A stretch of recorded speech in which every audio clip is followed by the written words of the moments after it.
Hello everyone, welcome to crypto TV. Crypto world से जुड़े latest update के साथ मैं संदीप कसालकर आप सभी का स्वागत करता हूं। सबसे पहले क्रिप्टो वायर ने भारत के पहले क्रिप्टो करेंसी इंडेक्स IC15 को लॉन्च किया है। क्रिप्टो वायर एक ग्लोबल सुपर ऐप है जिसमें क्रिप्टो टीवी भी शामिल है। IC15 इंडेक्स का उद्देश्य इन्वेस्टर्स को दुनिया भर के प्रमुख क्रिप्टो एक्सचेंजेस पर listed top 15 widely traded liquid crypto currency के परफॉर्मेंस को ट्रैक करने में मदद करना है।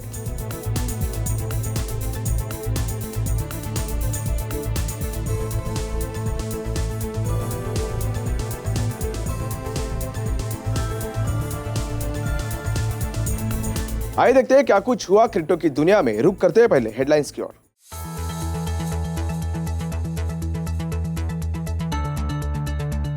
पुतिन की न्यूक्लियर डिटरेंस वार्निंग के बाद बिटकॉइन फिसला $39,000 से नीचे। टेक महिंद्रा ने टेक एम वर्स के लॉन्च के साथ की मेटावर्स में एंट्री। एलॉन मस्क ने स्टारलिंक के माध्यम से यूक्रेन के इंटरनेट को बचाने के लिए बढ़ाया कदम। ईबे अगले महीने से जोड़ेगी क्रिप्टो पेमेंट का ऑप्शन। क्रिप्टो एक्सचेंजेस क्रैकन के फाउंडर ने रूसी बहिष्कार से किया इनकार। बैंक ऑफ अमेरिका ने कहा क्रिप्टो प्राइसेस में नहीं आएगी ज्यादा गिरावट। South Korea national metaverse project में इन्वेस्ट करेगा $187 मिलियन। रूबल डिनोमिनेटेड बिटकॉइन का वॉल्यूम पहुंचा 9 महीने के हाई लेवल पर। ब्रोकरेज फर्म रॉबिनहुड के पास है डोज की टोटल सप्लाई का 1/3 हिस्सा।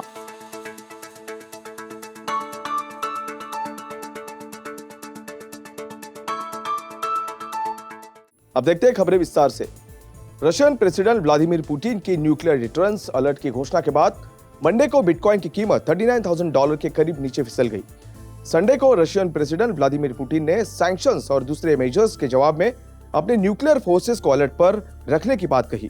यूरोपियन यूनियन ने कहा कि वो अंडर असॉल्ट देश को हथियारों की खरीद और आपूर्ति और दूसरी जरूरत के लिए फाइनेंस करेगा। इसके अलावा इसने अपने एयर स्पेस को सभी रशियन एयरक्राफ्ट के लिए बंद कर दिया और Russian state own television network Russia today and news agency Sputnik को संचालन से प्रोहिबिट कर दिया है। बिटकॉइन पिछले 24 घंटों में लगभग 3% की गिरावट के साथ लगभग $38,500 था। वही इथेर लगभग 6% नीचे फिसलने के बाद $2,650 पर ट्रेड करते देखा गया, जबकि क्रिप्टो करेंसी मार्केट कैपिटलाइजेशन 3% से गिरकर $1.7 ट्रिलियन हो गया।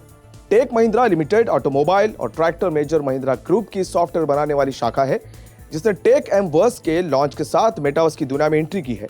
टेक महिंद्रा की योजना artificial intelligence AI, blockchain, 5G, augmented reality AR, virtual reality VR और क्वांटम कंप्यूटिंग का इस्तेमाल करके कस्टमर के एक्सपीरियंस को बदलने की है ताकि सभी सेक्टर्स में business to business use cases का निर्माण किया जा सके। शुरुआत में टेक एम वर्स का ऑपरेशन 4 हब्स यानी डलास, लंदन, पुणे और हैदराबाद में फैला होगा। कंपनी शुरुआत में डीलर वर्स, एक metaverse based car dealership, middle mist NFT, market place, meta bank, एक वर्चुअल बैंक और गेमिंग सेंटर के साथ प्रयोग करेगी। कंपनी की योजना पहले साल में टेक एम वर्स के लिए डेडिकेटेड लगभग 1000 लोगों को काम पर रखने और ट्रेन करने की है। टेक बिलियनर एलोन मस्क देश के vice prime minister Mykhailo Fedorov के ट्विटर के माध्यम से उनके पास पहुंचने के बाद यूक्रेन के इंटरनेट को बचाने के लिए सहमत हो गए हैं। शुक्रवार को यूक्रेनियन वाइस प्राइम मिनिस्टर और digital transformation minister Mykhailo Fedorov ने मस्क से अपने देश को इंटरनेट से जुड़े रहने में मदद करने के लिए स्पेस एक्सप्लोरेशन से अपना ध्यान हटाने के लिए कहा, क्योंकि चल रहे रशियन अटैक्स से देश की इंटरनेट कनेक्टिविटी को खतरा है। फेडोरोव के ट्वीट के कुछ घंटों के बाद मस्क ने जवाब दिया कि स्टारलिंक अब यूक्रेन में सक्रिय है और ये सेवा का इस्तेमाल करने के लिए जरूरी भी टर्मिनल भेज रहे हैं। हालांकि मस्क ने यह नहीं बताया कि कैसे स्पेसएक्स यूक्रेन को एडिशनल टर्मिनल्स प्राप्त करने की योजना बना रहा था और लोकल्स इन टर्मिनल्स के बिना स्टारलिंक नेटवर्क तक नहीं पहुंच पाएंगे। रिपोर्ट्स के मुताबिक ई-कॉमर्स दिग्गज ईबे अगले महीने तक अपने प्लेटफॉर्म पर क्रिप्टो करेंसी पेमेंट का ऑप्शन ऐड करने के तैयार में है। ईबे के CEO जेमी आयोनोनी के अनुसार नया भुगतान विकल्प युवा ग्राहकों को आकर्षित करने के लिए है। पेमेंट, विज्ञापन और दूसरी फोकस कैटेगरीज का नया ऑप्शन 10 मार्च से पेश किया जाएगा। लोकप्रिय ई-कॉमर्स प्लेटफॉर्म ने पिछले मई से नॉन फंजिबल टोकन्स बेचना शुरू कर दिया था। 1995 में एस्टैब्लिश की गई इंटरनेट कंपनी ईबे ने पहली बार 2013 में बिटकॉइन को as a payment option add करने के बारे में सोचा था, लेकिन इसे अपने प्लेटफॉर्म में शामिल करने के लिए कोई औपचारिक कदम नहीं उठाया था।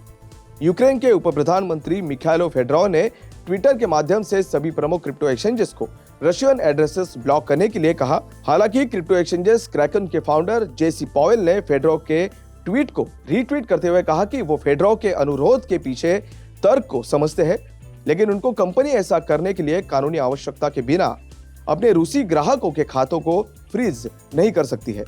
दुनिया के सबसे बड़े क्रिप्टो एक्सचेंज बाइनेंस ने कहा कि वो भी रशिया में उसके यूजर्स के अकाउंट्स को फ्रीज नहीं करेगा, लेकिन कंपनी निर्दोष उपयोगकर्ताओं पर प्रभाव को कम करते हुए सैंक्शन पार्टियों के खिलाफ आवश्यक कदम उठाएगी। बैंक ऑफ अमेरिका के एनालिस्ट का मानना है कि यूजर के एडॉप्शन और विकास डेवलपमेंट में बढ़ोतरी को देखते हुए क्रिप्टो करेंसी की कीमतों में भारी गिरावट नहीं देखने मिली है। Digital assets in the flow नाम के लेटेस्ट रिपोर्ट्स में बैंक के एनालिस्ट ने कहा कि यूएस फेडरल रिजर्व और मैक्रो इकोनॉमिक हेडवाइंड्स द्वारा कड़े होने पर अगले 6 महीनों में क्रिप्टो करेंसी के लिए अपसाइड लिमिट होने की संभावना है। हालांकि यह क्रिप्टो विंटर्स नहीं होगा।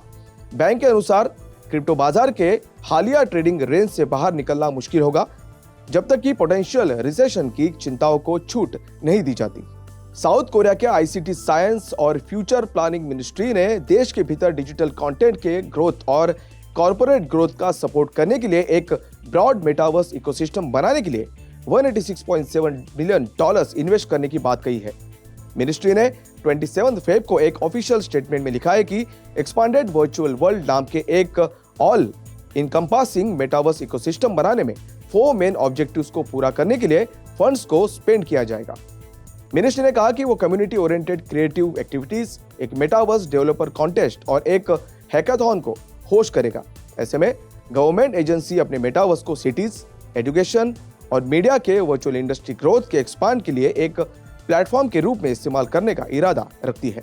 रशियन रूबल और बिटकॉइन के बीच ट्रेडिंग वॉल्यूम्स बढ़कर 9 महीने के हाई लेवल पर पहुंच गया है, क्योंकि यूक्रेन पर हमले के कारण देश की fiat currency record low level पर आ गई है। Paris based crypto currency research provider Kaiko द्वारा ट्रैक डेटा से पता चलता है कि रूबल डिनोमिनेटेड बिटकॉइन की वॉल्यूम थर्सडे को लगभग 1.5 बिलियन रूब तक पहुंच गई, जो मई के बाद का हाईएस्ट लेवल है। इस तरह से ज्यादातर एक्टिविटी बाइनेंस पर केंद्रित थी। रॉबिनहुड ने घोषणा की है कि पॉपुलर ब्रोकरेज ऐप रॉबिनहुड द्वारा स्टोर्ड अपने most popular meme crypto currency Dogecoin का हिस्सा सर्कुलेशन में टोटल सप्लाई का लगभग 32% है। इस हिसाब से रॉबिनहुड के पास $5.4 बिलियन की वैल्यू के 42.2 बिलियन डोज है। वेलस्टैट्स के एक ट्वीट के अनुसार प्लेटफॉर्म इन फंड्स को अपने कस्टमर्स की ओर से रख रहा है। रॉबिनहुड 8 एड्रेसेस का इस्तेमाल करते हुए डोज कॉइन को 2 वॉलेट में स्टोर करता है, जबकि एनोनिमस वेल्स कुल मिलाकर 800 मिलियन से ज्यादा डोज को मूव कर चुकी है। आज के लिए बस इतना ही। क्रिप्टो वर्ल्ड से जुड़ी नई खबरों के साथ बने रहिए क्रिप्टो टीवी के साथ। तब तक के लिए मैं संदीप कसरकर आपसे विदा लेता हूँ। नमस्कार।